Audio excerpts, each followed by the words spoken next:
Hey everyone, thanks for tuning in to King's Talk, presented by Cap City Crown. As always, Tony, along with John here.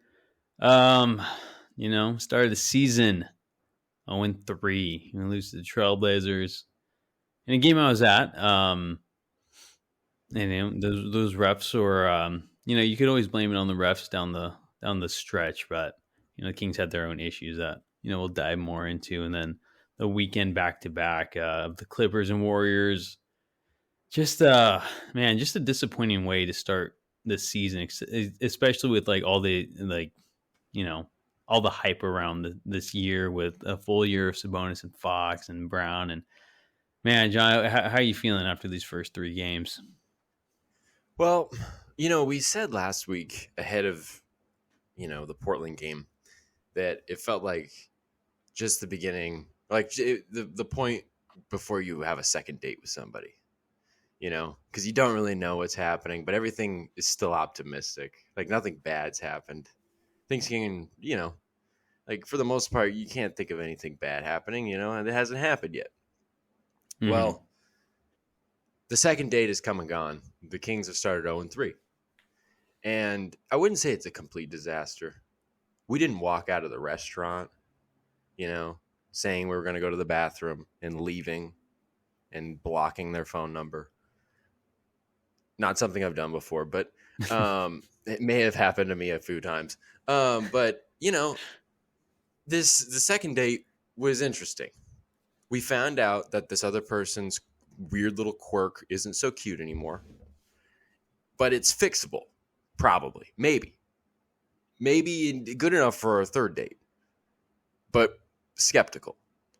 And I think that's kind of where the Kings are at. And I think if you really look at the kind of range of issues, which we'll delve into today, it just seems like they're figuring it out. Like Brown's figuring out combinations. He's figuring out what the best, situations are. And it seems very varied depending on the game. And I guess, like, big picture, the Kings could have won each of these games. The Warriors game, the most recent one, maybe that shouldn't have been the case. But their offense kept them in it the whole time. We know this offense can score. The Clippers game, they really should have won that game. You make a few more free throws, they shot under 60% from the free throw line that game. And they lose the game by 2. And you got to give the Clippers credit. It's true. Paul George had a hell of a game. They were making tough shots, but you got to win that game on your home floor, especially. And then the first game, man, you really would have liked to have seen them get off to a better start. You would have thought that they would have gotten off to a better start. I definitely did. It was a complete, in the preseason, the Kings looked like they were way ahead of schedule, and the Portland Trailblazers looked like a team that was just starting playing preseason games. Like a week later, the Kings didn't look like they knew what they were doing. And that kind of goes back into like trying to figure things out, which, they're going to try to do going forward. But that Portland game, Portland, I think, is better than I thought they were. I think Anthony Simons is way better than I imagined. I don't know why I knew he was a baller, but I didn't know he was like a killer. I don't know. And, obviously Jeremy Grant was a great pickup, and Josh Hart had a great game.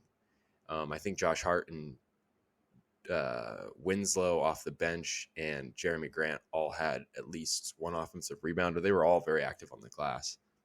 And then Hart and Grant had the 2 3-point play opportunities near the end of the game that basically won them and sealed them the game.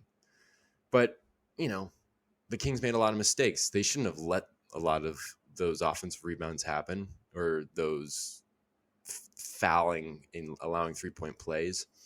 Like guys like Harrison Barnes not being able to stay in front of Jeremy Grant.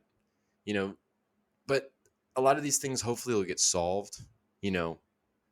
Guys adjusting, lineups adjusting, who's going to be out there in certain situations, guarding certain guys. That'll change. And hopefully you'll start seeing wins.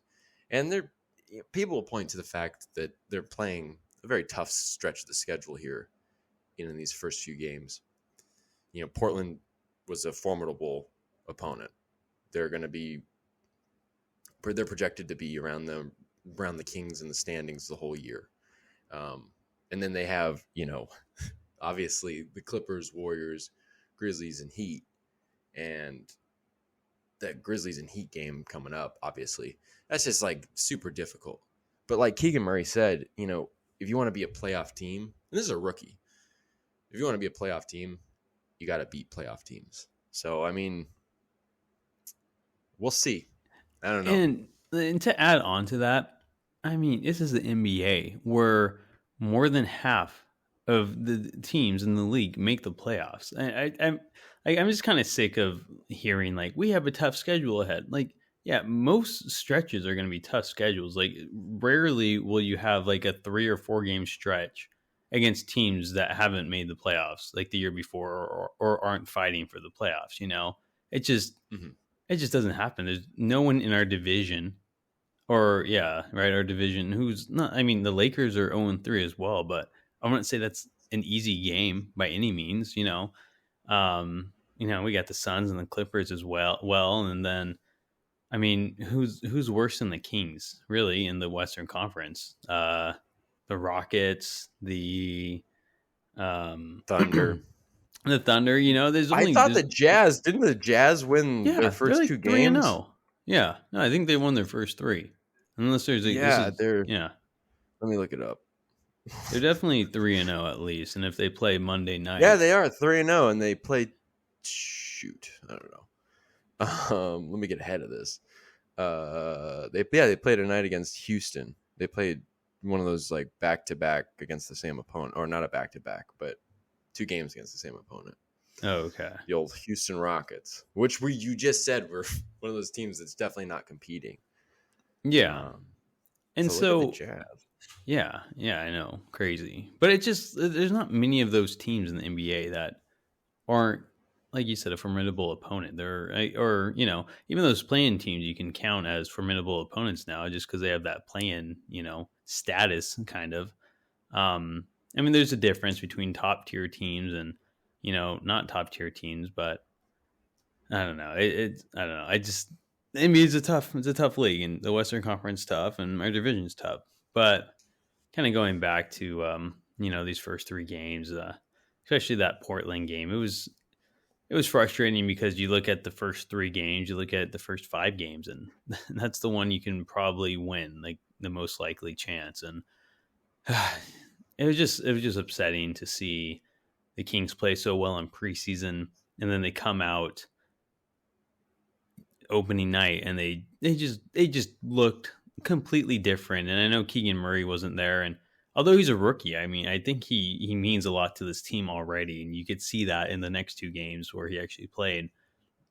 But it was that first quarter was just horrendous, and that's not what you wanted to see the Kings start the year off like, especially at home. I felt like the ball movement was just very minimal to what we saw in preseason, and it's kind of just like like what changed? Like I get the competition's better. We can you can keep moving the ball still. I just felt like that kind of they strayed away from that a little too much, and it was frustrating. It was just frustrating to see they just look like a completely different team than what they did the previous 4 games. And like why would you not just continue with that? So, and in credit to Portland, but also no credit to Sacramento, or no slack to Sacramento, in that Portland was physical. They attacked the ball. They surrounded Sabonis. They played a zone early.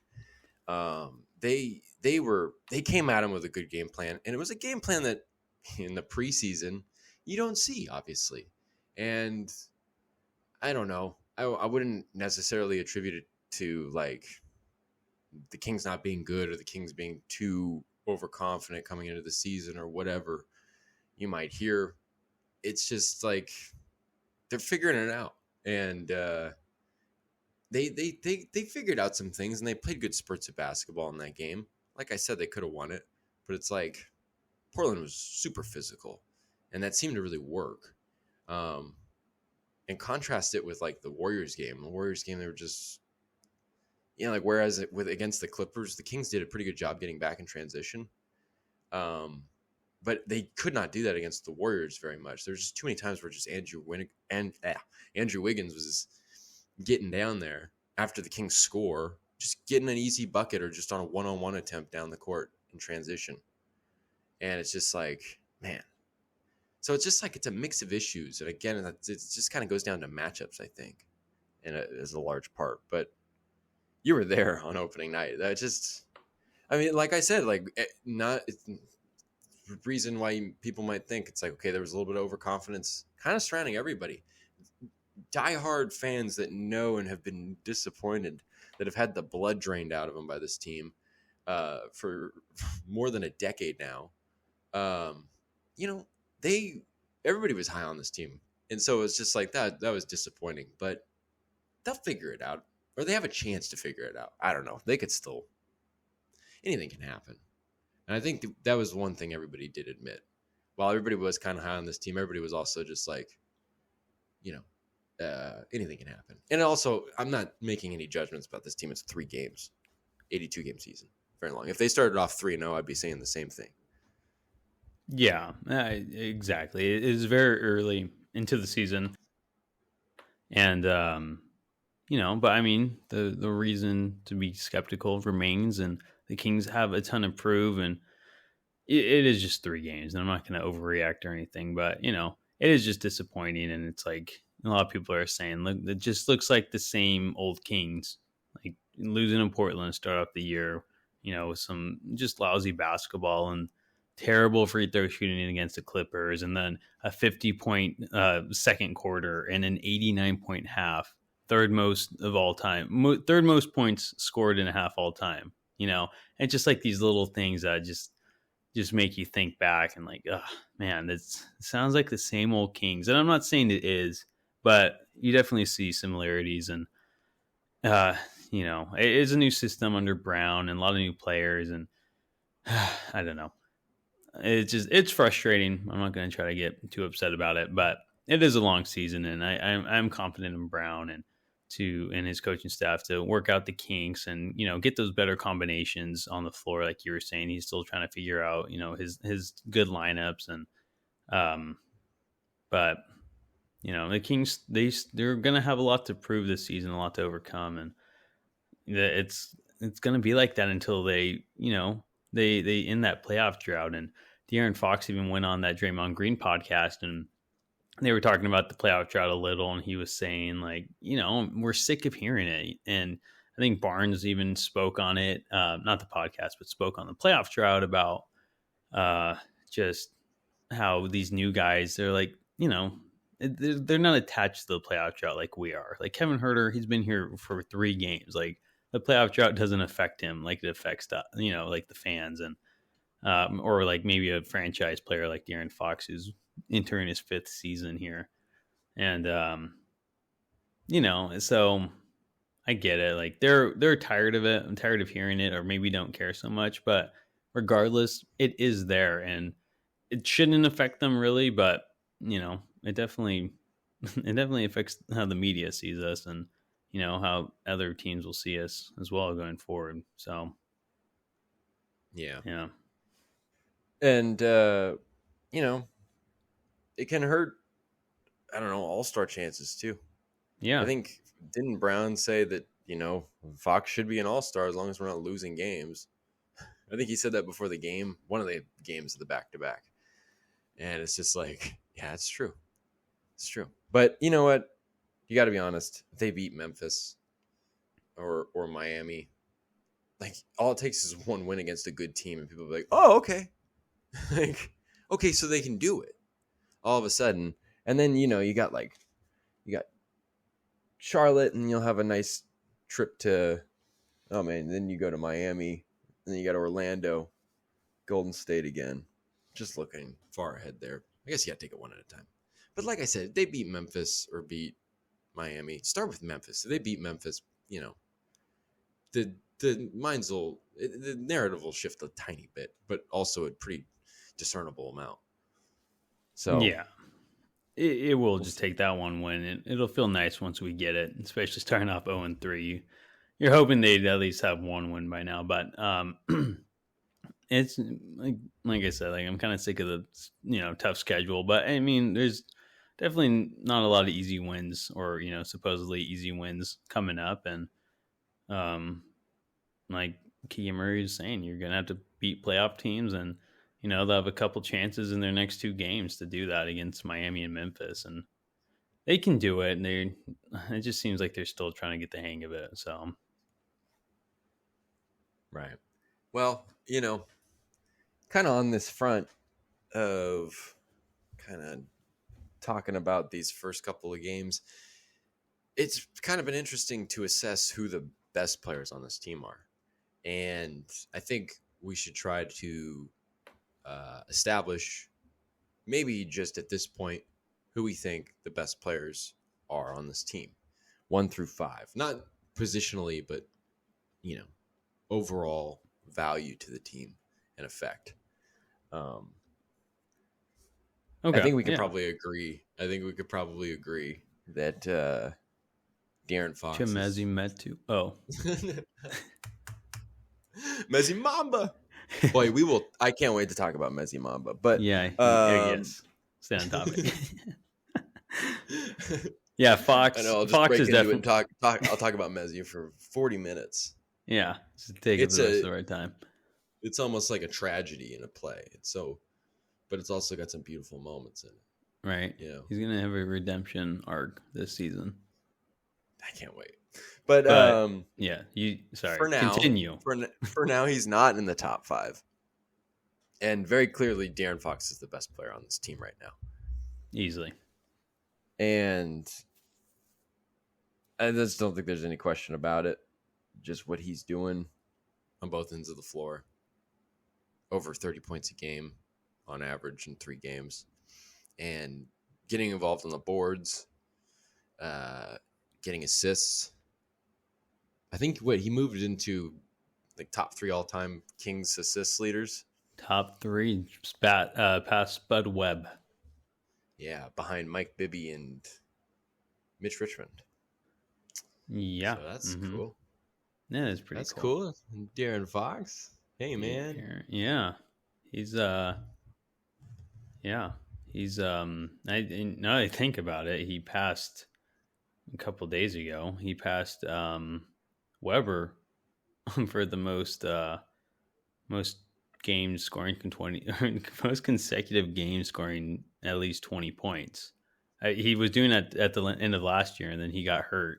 So I kind of forgot about that. But now that I think about it, he did that. He tied it opening night and then passed it on the Clippers or against the Clippers. So he just gets where he wants to go. He's scoring on all 3 levels right now. I mean, I think he went 0 from the 3-point line against the Warriors. Maybe hit 1 against the Warriors. Yeah, maybe 1 for 5 or something. But still shooting pretty well from the 3-point line. Surprisingly, in those first 2 games, I think he hit all but 1 or 2, maybe 3 of his catch and shoot attempts. Just really good. Even he's going, sometimes he'll just put it on the floor a little bit, and he gets a good look. I mean, he looks really comfortable. And he mentioned something about it being kind of a mental thing on that Draymond Green podcast. And whatever it is, he's comfortable, and he was talking about it after the game. Like, it's like being asked, you're playing so well, but like you're losing these games, like that can be like tough and whatnot. And he just said it doesn't matter if we're not winning at this point, at least. And, I think he's in a good space. I think guys still feel bought into it. And the fact that it kind of comes down to whether or not he's bought into it. I mean, like, the only reason I feel like, not the only reason. We'll get into some of these other guys. But the main reason, this team has a chance to be good is because De'Aaron Fox is a super special player.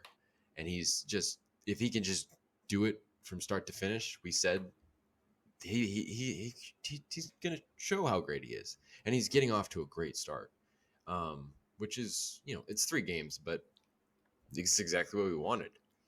Exactly what we wanted. And that was a concern about Fox in the last couple of years, is that he had some slow starts, and especially last year, he had a very slow start next to Halliburton, and it took him the end of the season to score 29 points a game to even boost his points per game numbers up to 22. So it's just very nice seeing him start off strong like he needed to, and he really put in the effort over the summer, and it's 100% showing, and his efforts paying off for sure, and it's perfect to see. It is kind of a bummer. We're 0-3, but um, Fox is definitely the brightest spot right now for this team, and that's exactly why he deserves the number one spot. I mean, there's no one really that close to him on who's the best player on this team. And you were hoping Sabonis would give a run for his money, but maybe he will. I think he will down the line, but he's you know he's struggling. But Fox, he's the Well, man. I think because on the second one, on number 2, I think it's probably between 2 guys right now. Maybe 2, 3 guys, honestly. Yeah, 2Ks. Yeah. But still, like, I think of the 3 guys that I think are kind of in the running for the second best player, although he hasn't played super great, and I probably wouldn't make the case that he's the second best player on this team right now. Like right now, 3 games into the season. But you almost think, like, I feel like we said this at the beginning of the year or before it started, is that if this Kings team is going to be winning games and being really good, like, Sabonis needs to, like, be like their best player. He needs to be playing like it, because he was playing like it last season, despite Fox basically doing what he's doing now at the end of last year. Just what Sabonis was doing for everybody else made him so important. And he kind of looked better in the Clippers game at times, and then at times in the Warriors game. But just, like, overall, it just hasn't been the same punch. And there's different reasons for it. And again, I think it comes down to maybe trying to find the right lineups to have around him. I mean, man, Okpala started 3 games, dude. And it's just like, I think a lot of people were seeing it. It's just like, yeah, Okpala does some good things and he has some good defensive moments, but it's just like when the game starts going back and forth and it's in the full court all the time, he just doesn't have the greatest awareness. He doesn't have the greatest spacing awareness on offense, and sometimes he'll just get kind of. He's good on defense, but I just feel like the effect is overall not as great. And there was a reason Keegan Murray, who I'm sure we're just about to talk about, started the second half against the Warriors and is probably going to start against the Memphis Grizzlies. No, nothing's certain. I wouldn't put it past Brown to start Okpala for another game. but Yeah. but that second best player, I would make the case that it's Keegan Murray, just because whenever he goes out there, they're just instantly better. Yeah, you could very well make that case easily, and especially after what he did in preseason, it just seems like it's transitioning. Because I think you could have easily made that case that he was the best player in preseason, right? And yeah, it's preseason, it's not regular season, but he missed the opening night. But the last 2 games, like, yeah, it's exactly what it looked like in preseason. They just look so much better with him out on the floor. He's just playing very efficient basketball. Playing very well. And you said at the beginning of the season that you think he could be like a top 3 guy on this team, and I was very skeptical and like, it's like, I'm not high on rookies. It's just like they're rookies. You give them some time. Like, NBA is different than college, but man, after what I've seen, I thought it was really sound when you said that. I was like, that's a good point. Like, I probably sound like a little out of my pants here. But after summer league, after preseason, after his 2 NBA games, and it sounds like an overreaction already, but he just seems to play well no matter what level he's at. Just be an efficient player, be a good player, be one of the better players on the floor when he's on it. My expectations have risen exponentially about this guy. I now have expectations for him night in, night out, and maybe that'll change. Maybe he'll start showing that he is a rookie. But as what we've seen so far since summer league, since I guess professional NBA, level games, I guess if you can classify summer league as that, he's just been phenomenal. And now you are going to have that, you're going to expect him to be scoring, 15 points a night to hit that big three when it matters. And I think he is your second best player. And I don't think he will be. I think Sabonis will get back up to that, hopefully number one level, at least number two, if Fox really just has a great season. But man, you can't count out Murray now until he makes you count him out. He's just been that good. Yeah. And it's just that effect. It's like they're just better. And it's because he's so good on both ends of the floor. He got better throughout the game. He noted it himself at switching and kind of the whole playing on a string and whatnot defensively. He got better throughout the game, and you could see it. I mean, he was a better defender than Agpala, I think, overall, impact-wise. And he's just so versatile. Brown was talking about the fact that he thought he was just a power forward coming out of college. And he's like, I don't know if he's a 2, 3, or 4. It's just like he's so good. I mean, like he's got the silky smooth 3-point shot that's just really good. He's level-headed, as mature as can be. And he's a great defender. And I think he's really good for this defense because when you have to switch 1 through 5 like you do against the Warriors and against a lot of teams in this league, he's so good. He was guarding Curry pretty well in the fourth quarter there. I saw him guard DiVincenzo in like the second quarter. He was guarding, I think, Wiggins at times. He was, no problem against Draymond Green. And then even having to switch on to a guy like Wiseman or something like that, like he plays himself very well positionally. He's not afraid of a challenge. He's super long and effective, and just like he just does what he needs to do.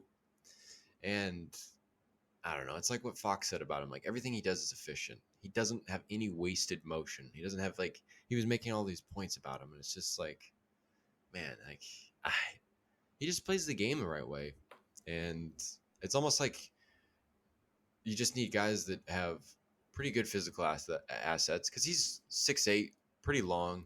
He's not super athletic. He's athletic, but not super athletic. And it just comes down to almost his mindset, what he wants to do, how he can affect the game. And it really helps that he can shoot the three like that. But he's just been exceptional. Yeah, no complaints. I mean, he's almost looking like a steal at that 2 pick. And still very early, but he's just looks so good.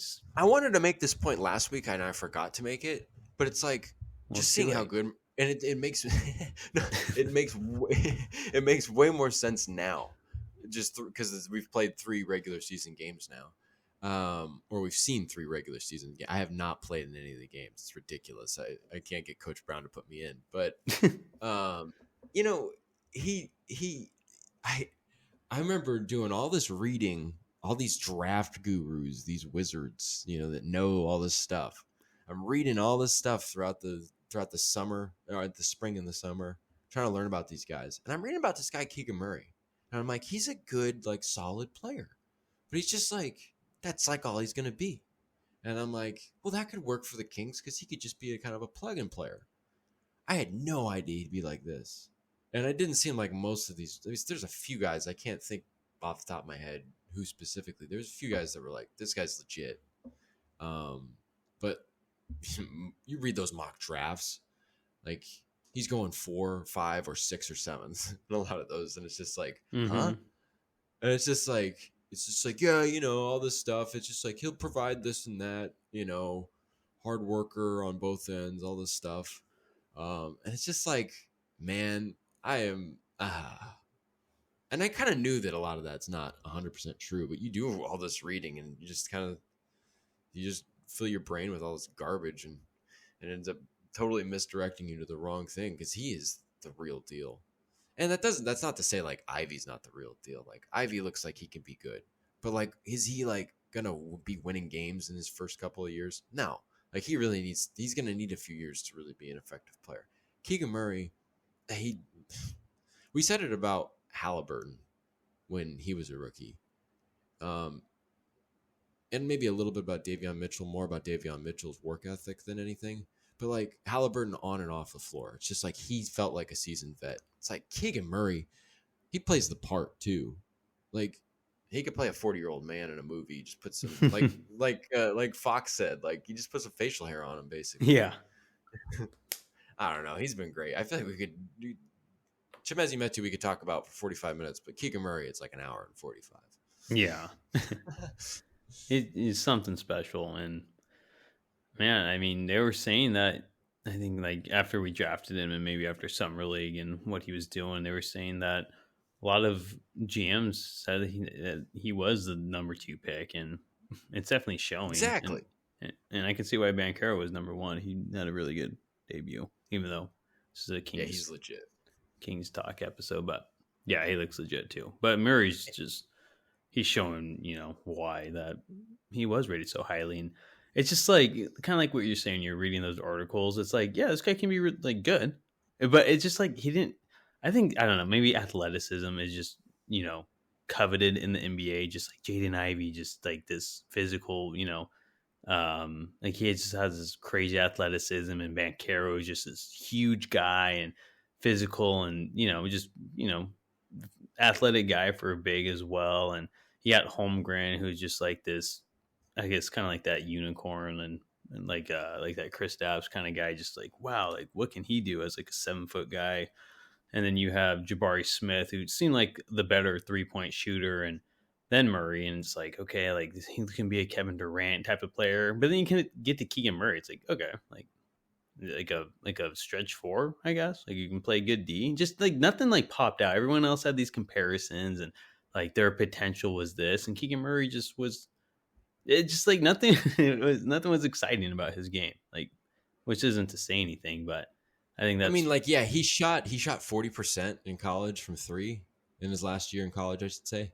Uh-huh. And it's just like that. Even like scouts and stuff and writers were like, yeah, but like we'll see. Like a lot of guys shoot, which is fair. A lot of guys shoot like close to 40% or around 40% in college, and it's just like, well, that doesn't necessarily mean you're going to translate to the NBA in that on that stage. But it's just like take into account that it's all that like off the court stuff. It's it's I don't know. Like think about like Steph Curry. Like nobody wanted to. He wasn't like a number one. He wasn't like in the top few picks because nobody was getting him for his like physical abilities. Like he was like 6'3", not very big, not super fast and like athletic. And like I remember like what Mark Jackson wrote that he'll probably have a career somewhere in Europe or something like that on draft night. And it's just like I don't know. It's just like, well, who gives a shit if he's not like an exceptional athlete? I mean, like obviously that can turn into great things. I can, I see the argument for the first 3 picks and Ivy at 5, but it's just like, man, Murray. It's just like you combine that kind of mentality thing and that just like how he comports himself. It's just that's not to take anything away from the other guys. It's just, man, he's not as shiny, but it's just like man, I don't know. He's very, very good. It looks. I think you're right. It looks like a steal. At number 4, it's like, whew. Yeah, for sure. So, I mean, that's why Murray, he's the number 2 guy. But who do you have for 3? I would make the argument that I would put Sabonis at 3. You kind of have to, right? Yeah, I mean, and he's had like 2 double-doubles in a row, and it's like, okay, just a double-double. But I mean, he had for all the for basically the fact that he kind of, and we'll get into this in a little bit, but to the kind of the fact that he was a little bit of a liability in having to do the 1 through 5 switching that we were talking about, and that the Kings were talking about after the game. He's played like 22 minutes, 19 points, and 14 rebounds. It's like, okay, Domas, that looks a little better. Like that's definitely your best game of the season That's like a statistically. Domas stat line. You expect to see a lot. Yeah, and I think maybe he had a more positive effect on the game against the Clippers, but the stat line was way better. It looked against the Warriors, and so I still put him at number 3. And I think it'd be interesting to see what he does against Memphis Grizzlies, uh, the Memphis Grizzlies, and I don't know. Yeah. Uh, do you hear that dog? Yeah, of course. It's the Memphis Grizzlies. They're barking at me. But no, and Steven Adams and all that, and whoever else they have as bigs. I mean, that'll be interesting to see because we've seen interesting matchups between like Nurkic being this kind of big guy, very physical and large, and Sabonis like he struggled at times with that, and also all the crowding and physicality that the whole team brought in that first game. But then also you kind of have everybody kind of running around and very very coordinated and smart ball movement and activity and pace, exactly the way the Kings want to play. That being the Warriors. Uh, there's just certain moments where he hasn't looked great, but again, I just think it'll come down to matchups and whatnot, and him getting a little more comfortable, in getting the right amount of spacing, and I think getting Akpala off the floor. Honestly, it was funny because before the game, I think it was before one of the games of the back to back. Mike Brown was talking about it's just like we just need. I think he was emphasizing spacing, and I was thinking to myself, I'm just like, well, why do you have Akpala on the floor? Yeah. I'm like, Exactly. I don't know. Like that just seems like you're shooting yourself in the foot doing that. I think the game against the Warriors really proved it when he got pulled out like 3.5 minutes into the game. Um, he just doesn't have that positive effect that you need from him. I think he'd be the perfect type of guy that you have up your sleeve, and it's just like some guy's going off, and you need to put somebody on him, and it's like the third quarter. Like we need to come out at halftime and put a different body on this guy that might be able to lock him down. Then you have Akpala. It's a great option for that. You know, Yeah. and I don't know. We're talking about Sabonis here, and uh, you know, I think you can make the argument that like the progression, you can foresee progression from Sabonis, and he's a 2-time All-Star. He's in that he's in his prime at what, like 26 years old, and you just expect him in these next few games to really start looking like himself, and hopefully this team as a result will look kind of a little bit more like we imagined. But I think he's still the third, right? He's still the third best player on this team. I mean, he's got to be the third, just, not solely, but, a big reason because of who he is. And he is still Domantas Sabonis at 26 years old, right? I mean, that speaks a lot of what he's already accomplished in his young career. And yeah, he had a couple, better stat line games against the Warriors and Clippers after, not starting off the season too hot against Portland. I mean, he had posted a negative 25 plus minus against Golden State. And didn't play the last like 17 Right. minutes or something. He was in But there for the 50-point quarter, and he was not in there for the comeback, the mini comeback, the yeah, almost comeback. which hopefully isn't. I don't know. I don't want to. I just think Sabonis.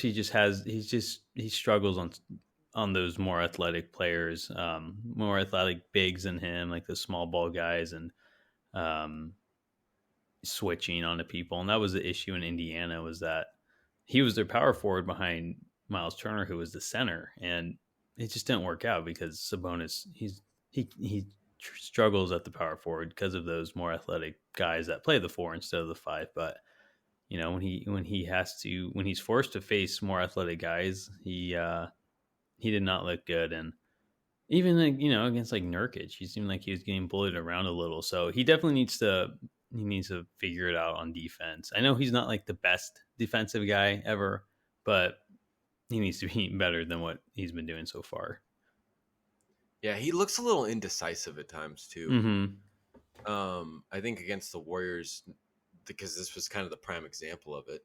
I think there was a moment where, I get it, it's Steph Curry, but it's just like, or maybe it was a Klay Thompson one. It was one of the Splash Brothers. And I know Klay Thompson only had like 8 points in that game, so it would have been just one of few field goals that he actually had. But it was like coming off of a screen, and there was kind of a half switch, and it seemed like Domas wanted to kind of contest the shot. And I think it was Curry, actually, now that I think about it. I think he kind of wanted to contest the shot, but at the same time, he knew that he had his man rolling wide open to the basket, and he didn't make a decision there, and he just kind of like Curry could have done whatever he wanted at that point, and Curry passed it off to the guy.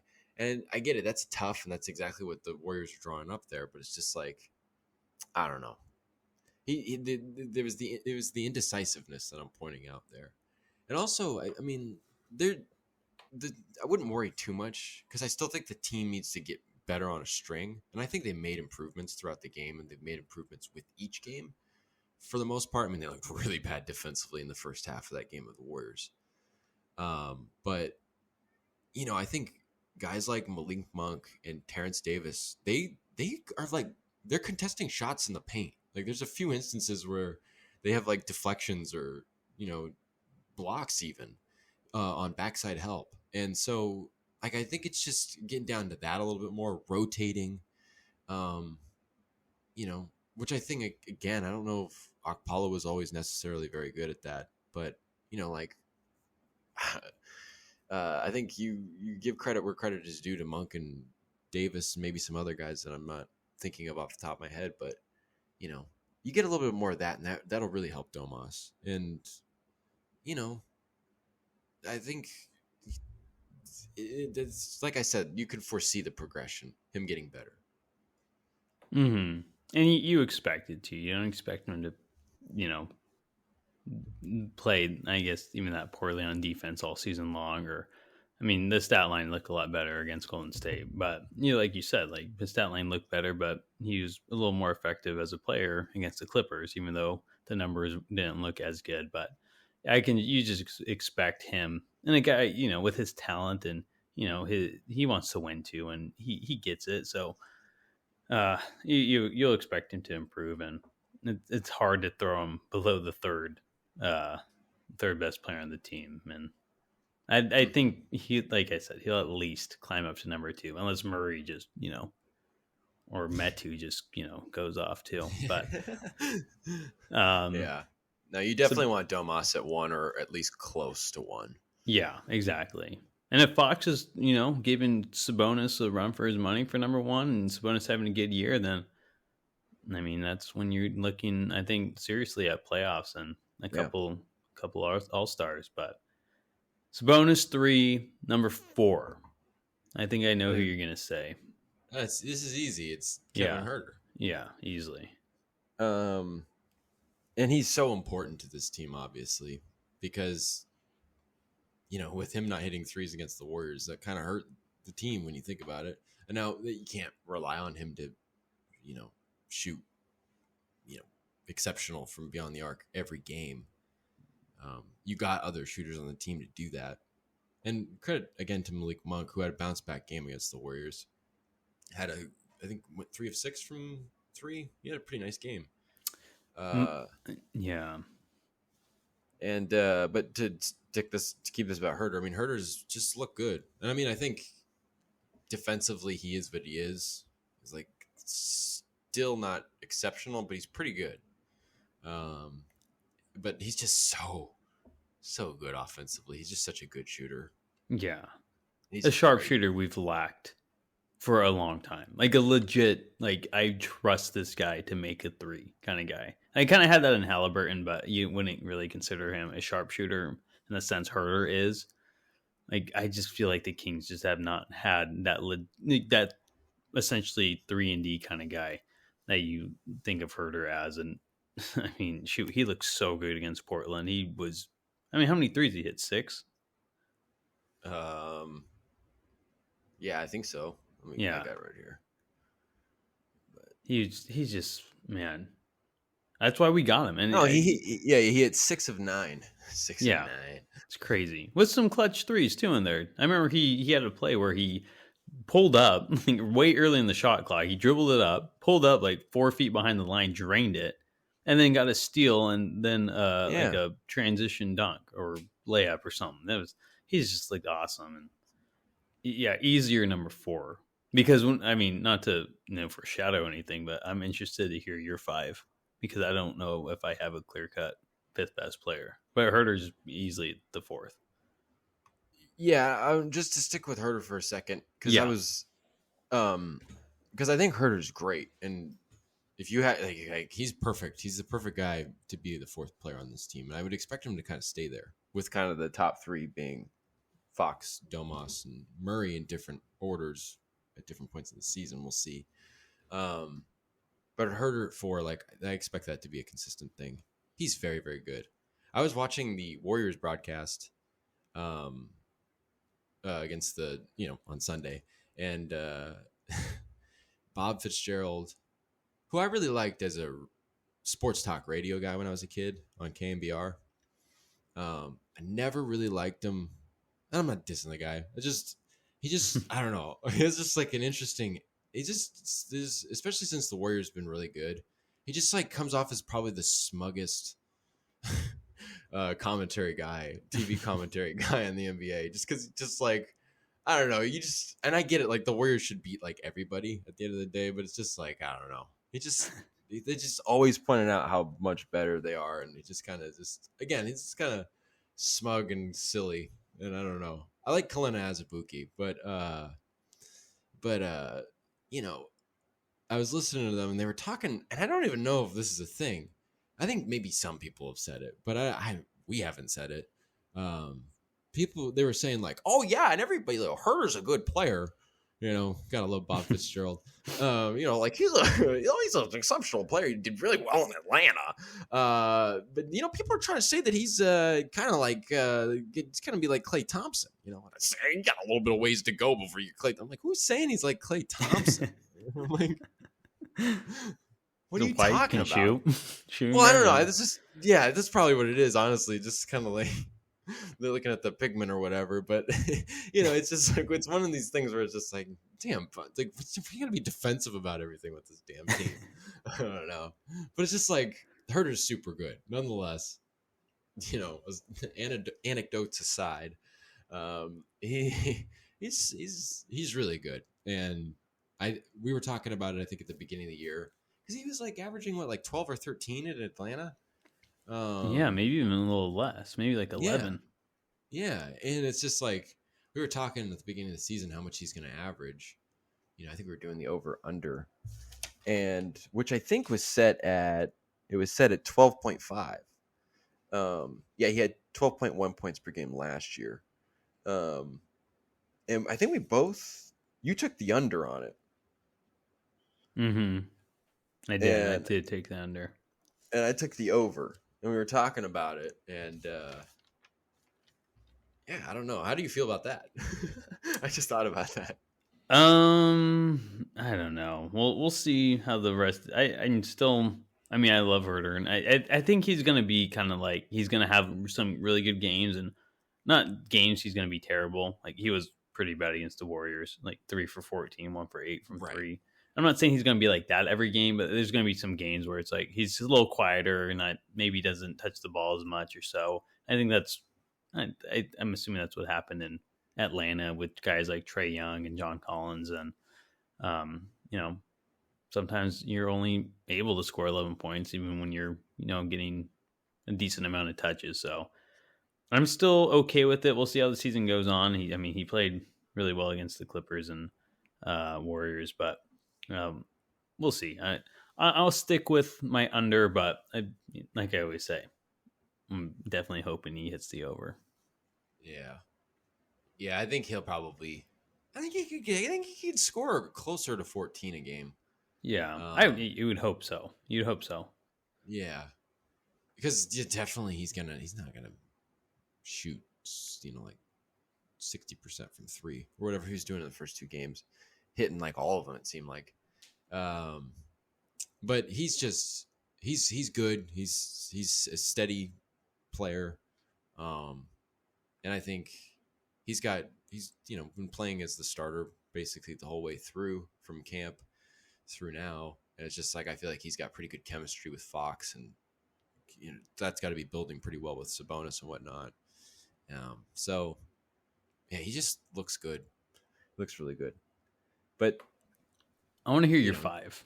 Yeah. Sorry. I'm just I was going to go right into obvious. I was going to go right into that. I need to know. Number 5, and I'm maybe being a little bit bullish, but we're talking about just now, 3 I games know who in. you're gonna say. Yeah, who am I gonna say? Are you gonna say Terrence Davis? Yeah, I'm gonna say Terrence Davis. I'm gonna say Terrence Davis too. But I want to hear He's your. been I want to. so good. Yeah, And you know why? Because the second unit, for the most part, between Mitchell, Monk, and Holmes, haven't done shit. yeah. They've I been mean, they were awful. pretty good. They look better against the Warriors. Like Holmes had like 15 points, um, and he looks a little bit more comfortable. I still think he's trying to get like into the flow of things. Mitchell had like 4 fouls in under 5 minutes to start against the Warriors, clunking 3 pointers off the rim. Oh, God. Like Monk, I was watching the end of the Warriors game again, and it's like the Kings just kept taking threes at the end of the game. And I saw that Brendan Nunez had tweeted during the game, like when the Kings were getting on the, they were getting in the inside pretty easy there. It's kind of bad that they're getting away from it here late because it's like Murray took a three and missed. I think like Monk took a three and missed. Fox took a three and missed. And then like Monk, I think they got an offensive rebound and it was really late and they needed to get like points, or I think they were down like 4 or 5 at the time. And he just kind of like came up. I think he got a dribble handoff coming up off the wing, came up towards the top and did like a step back three and aired it. And it's just like, the Yeah, hell? So I it's just remember like, that. That was rough. it's just like, what the hell are you doing? And, but the guy that like, and it would really hurt the team when he fouled out Mm-hmm. on Sunday night. Terrence Davis, he gets the ball and he's just going right at it, and he's converting shots, and he looks pretty good from three. And but he's just aggressive. He's getting to the basket, and I don't know, man. He's been exactly what you needed off the bench, and he doesn't care who he's guarding, how it works, and like I said, and credit to Monk too, but Terrence Davis has looked really engaged on the defensive end. He's gotten better. He got called out in the first preseason game. He didn't look great defensively in opening night, but he's gotten better, and he's like I said, he's coming pretty good on backside help and playing on a string and whatnot. Obviously, he's not an exceptional defender, but like that's what you need, is you need that, getting that cohesive nature to the defense where things are going to actually start uh, producing stops. And I think on both ends of the floor, he plays with the grit and he just plays hard. I don't know. I just love that undrafted underdog mentality. And like I said a couple of times, it's a contract year for him. He's fighting for minutes from the start and through the whole way. He's always going to be essentially fighting for minutes. I mean, I don't know. I mean, like, you're not getting a ton of production out of Harrison Barnes, but Terrence Davis is just, I think he's just been the fifth player on your team, and maybe that's not a good thing. I'm not saying that's a great thing for Terrence Davis, but I don't think that's a good thing for the Kings. But he's just been great, Yeah, he has been great, and like you said, it shouldn't be Terrence Davis, and it's really not a good thing for the Kings. It honestly should be Harrison Barnes, and then Malik Monk, and then Rashawn Holmes. That should be the order. And it's disappointing to see Barnes, Monk, and Holmes kind of struggle to start the season. It's especially Barnes. It's just like, dude, what the hell? But Yeah. I And it should mean, be that order. It should be that order because look at the contracts and number yeah, in the order of price. Those guys are up there as some of the more it, expensive contracts on the team. yes, exactly. And I think we're Davis fans here. I think Davis is going to take over as like our Damian Jones from last year, just kind of like an undrafted. I don't know, was Damian Jones drafted? He probably was, but I think just he a was by the guy who, Warriors. yeah, okay, he was drafted by the Warriors, and just a guy who has to fight for a spot in this league, and kind of behind a couple of guys on the depth chart, but he's taking, like we said it, like if he's right there to pick up some minutes if someone's struggling, and Monk hasn't looked that good to start the season. He looked a little better against the Warriors, but Davis, he, like you said, he's looked aggressive, and he's looked like he's shooting the three ball well, and that's what you need from guys off the bench, especially if you're big, six man in Monk.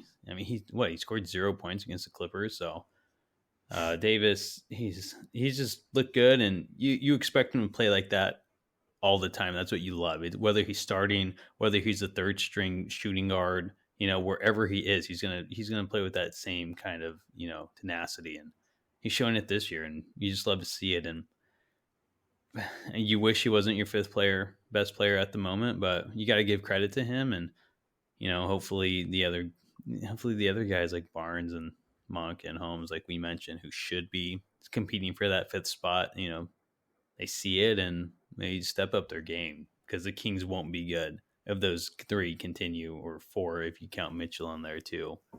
Continue to play, and I don't think they will. And it's just so early, like can't say that enough, but it is frustrating. They have to play better. Like that's it. Yeah. But just on Terrence Davis, just to kind of throw a nice little friendly dig at Bob Fitzgerald again. They were talking about Terrence Davis because Kalina Azubuike's like, man, Terrence Davis just gets the ball and wants to do one thing. And Bob Fitzgerald's like, yeah, I was almost thinking it was the other Terrence Davis, the one that scored 50 points in a game. Like he said that dead ass serious. He's talking about Terrence Ross. Yeah. You freaking idiot. Love you. I love you, Bob Fitzgerald. But Terrence Ross. That's funny. Yeah. I mean, kind of, because I think he did that on the guys. Raptors. He did it on the Raptors, and Davis came from the Raptors. I get it. Both named Terrence, but it was just funny. Shooting. But like no honestly, if Terrence Davis, I've never thought about this comparison, but if Terrence Davis can be like a Terrence Ross guy, good score off the bench, athletic guy, get people pumped up. I mean, Ross is just a good 6-man scorer, shooting guard off the bench, and that's what you need Davis as. I don't know. I don't.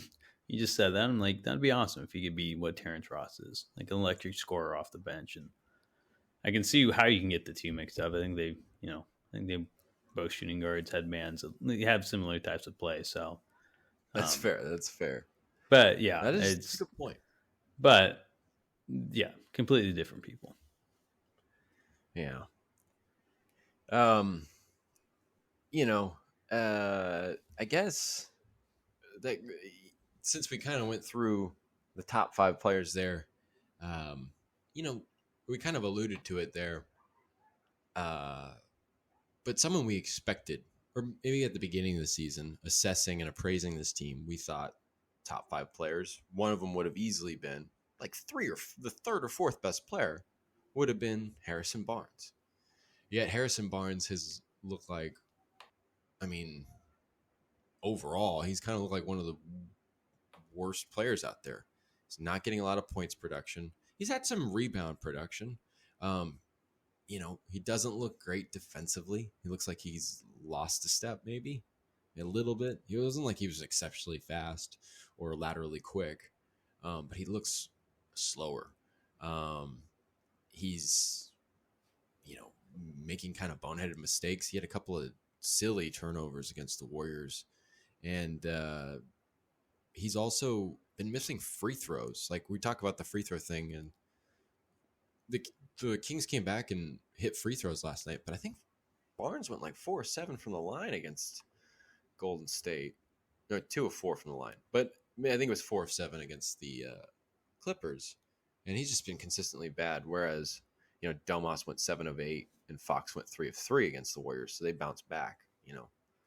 Barnes didn't really, and he just people keep saying he hasn't looked like himself, and it's just like, yeah.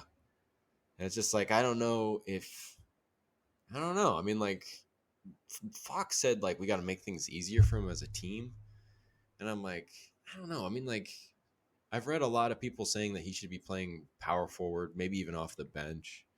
Or, like, maybe there's, like, a schematic thing going on. But, like, I'm not sure. It's just, like, is he just off to a bad start? I'm not really sure what's going on. But he's just played really poorly. Do you have any idea? I mean, he's definitely looks like the oldest player on the team. And saying Barnes is like, a dinosaur or anything, but he just, I don't know. It just looks like he has lost a step, and I don't think it's age. He's only 30 years old, but it is, yeah. I sound like I feel like an idiot now, because I was just like, yeah, Barnes got Sabonis. He's not the second option scoring anymore. He's best year. But he's definitely not. That's still a pertinent point. It still makes a lot of sense. Yeah.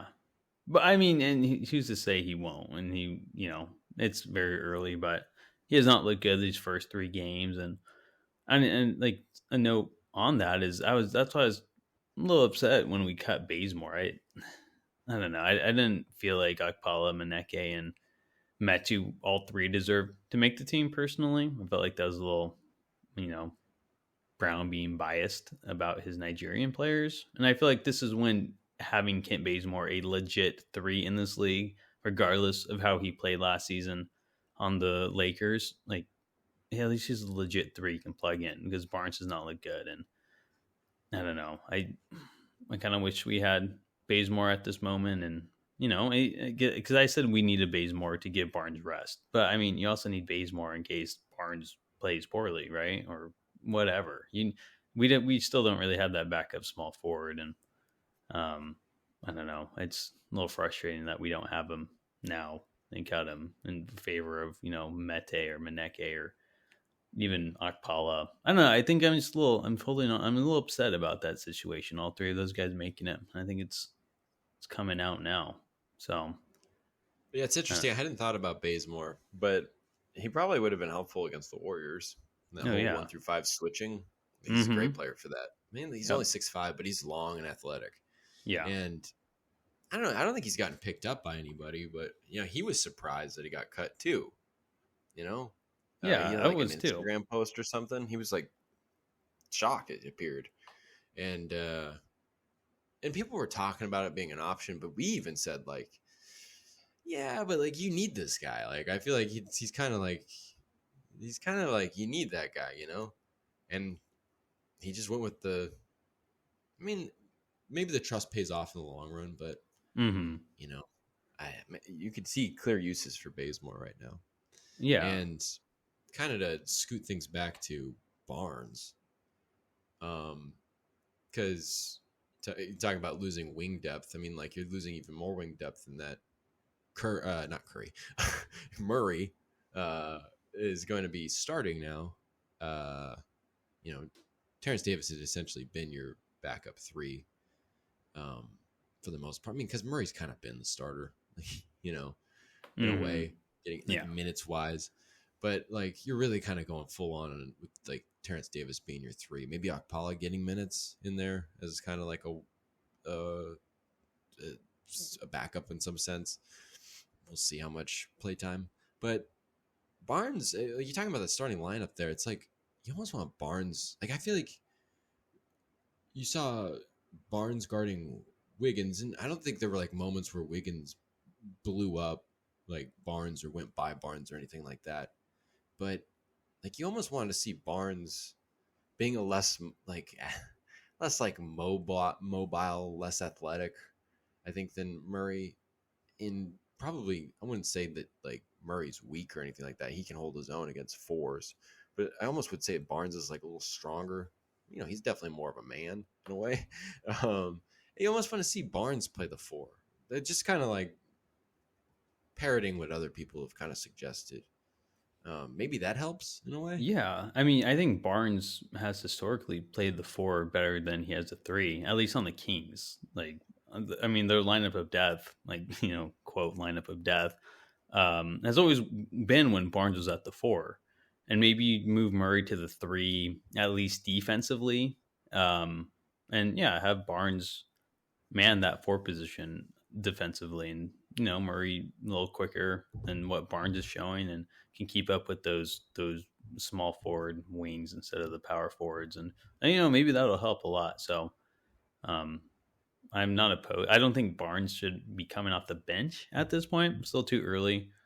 But maybe just switching, and yeah, maybe because you assume Murray will be the four and Barnes will be the three, but maybe you switch that, and then kind of have them play the same, but just switch up the guys they're guarding, I guess. So yeah, we'll have to see. That is definitely Mike Brown and the coaching staff's job. I mean, it's interesting. I almost wonder, because Mike Brown has this conceptual basketball idea where they really don't call a lot of plays; they just run a lot of reads.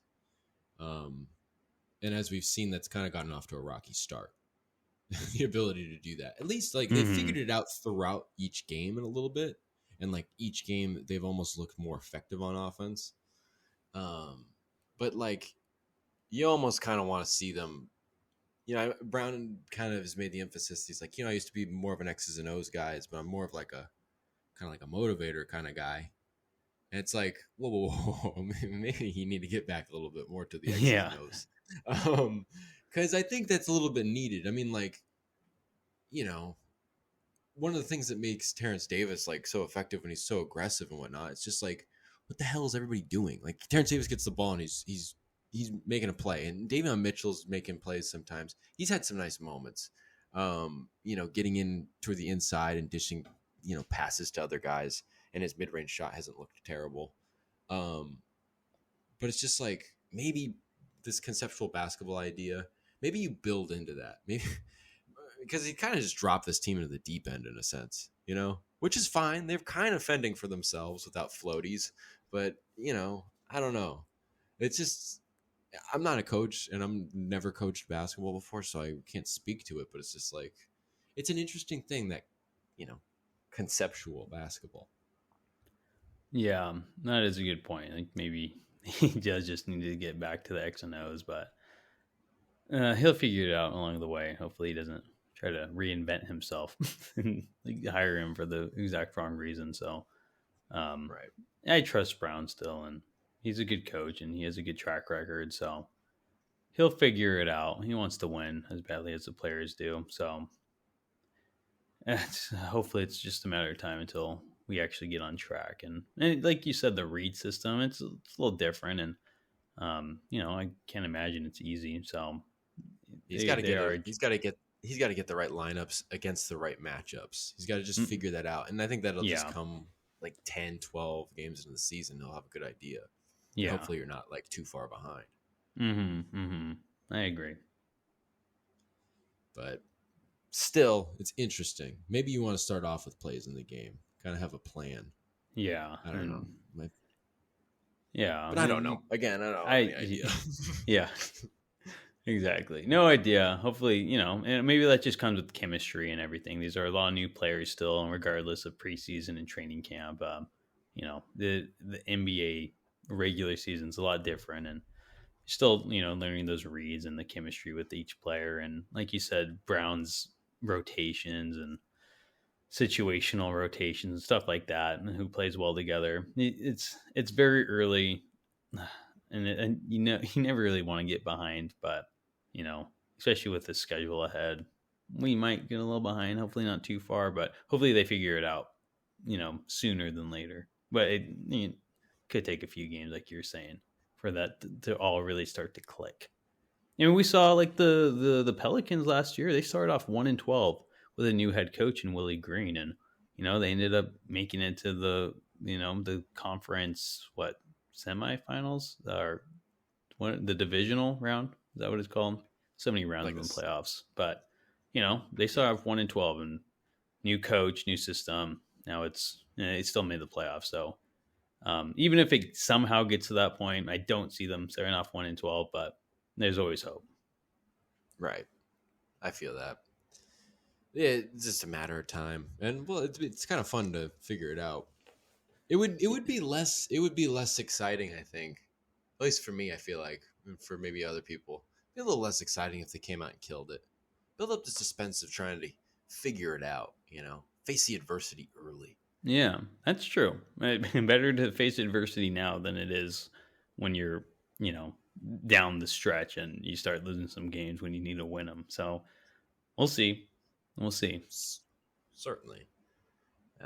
And we'll see if like the Lakers, who also have started off 0-3. And I don't know, their stats on 3-pointers are terrible. Oh, they're so bad. I think Kings fans, it appears this weekend after a tough weekend, it seems, they can at least take solace in the fact that it's like, okay, the Lakers are it's not like the Kings have started off 0-3, but it's like we're talking about a lot of things that can go right still, Mm-hmm. the Lakers, I mean, like, I don't know. I watched their game against the Warriors, and I watched a little bit of the game against the Trailblazers, and it's just like, I don't know what that team is. It's not good. No, I like the after watching the Lakers 3 games in, and oh man, like that no 3-point shooting. Russell Westbrook is just he's just so bad. He's just terrible, and just like not being like accountable either. Just like Russ, you shot 0 for 11 today. How do you feel? He's like, I played fine. Like, dude, just no, you were And terrible. did we expect him to change? Like we wrote about this. I wrote about this, because I didn't have anything else to write about with that like month before the training camp, and it's just like, man, like remember, like Westbrook has always kind of just been like when the chips don't fall his way, he it's like becomes like the most insufferable person on the planet, Yeah, and that's so bad in a team sport. Especially he needs to be. He kind of needed to. If he's gonna be on that team, which the Lakers kind of had to swallow their, that pill. They were forced to at this point. If they're not going to give up the 2 first-round picks, then you need him to be a bigger factor. And it's just like, man, they're they're letting Westbrook be the cinder block that sinks them to the bottom of the lagoon. It is rough. yep. Should have just sent Montrez and Kyle Kuzma over to the Kings for Buddy Hield. And they think they even as much of a head case Buddy can be. They'd be in a far better position and have one of the better 3-point shooters in the league. But you know what? Don't do that. We get Sabonis instead, really. So, I mean, I don't. We probably could have got him still for Halliburton, but he's in Indiana now, and the Lakers are gonna have to suffer with Russell Westbrook. It's just not a good look. Yeah, but I guess all the other teams kind of look pretty okay. Or like Yeah, the Clippers look good. I mean, like without Kawhi Leonard and John Wall coming off the bench for them, just Paul George alone and hitting some tough shots. It's like, damn, that team is good. yeah.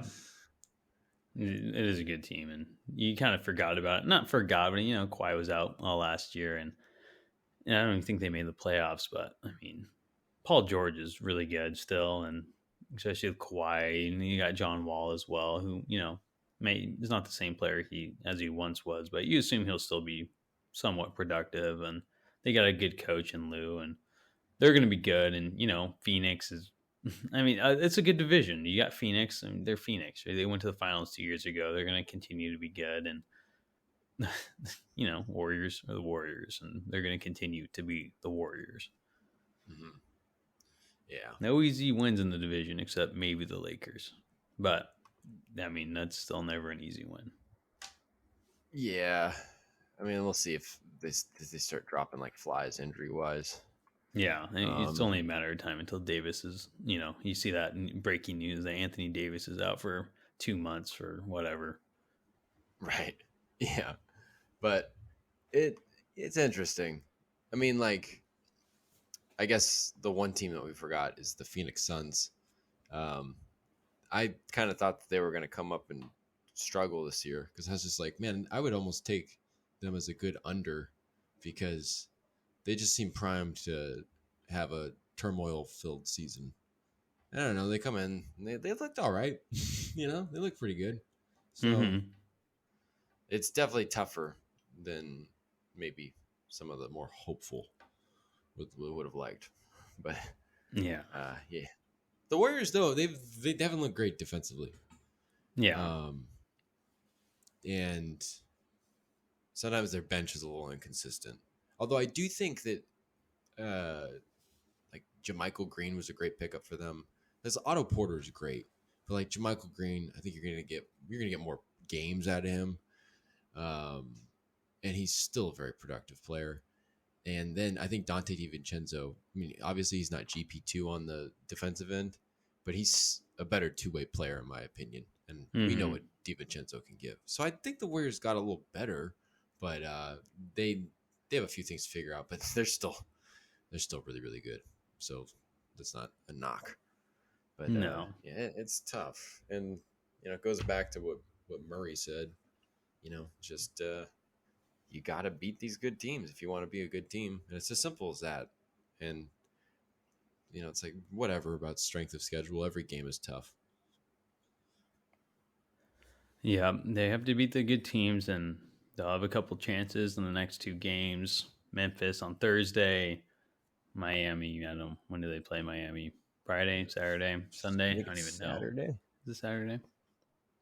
It's Saturday. Okay. Well, you got to beat the good teams. They weren't able to do that, start the year, but long season left, and let's get back at it on Thursday and take on Memphis, after John Morant dropped 49 the other night. But it's time for Darren Fox to, go head to head with Ja. So that's going to be a good match. It'll always be fun. That'll be very fun. Yeah. But you got anything else? I think that covers it for now. All right. Well, I'll talk to you next week. Till then, everyone, thanks for joining in. Until next time, have a good one.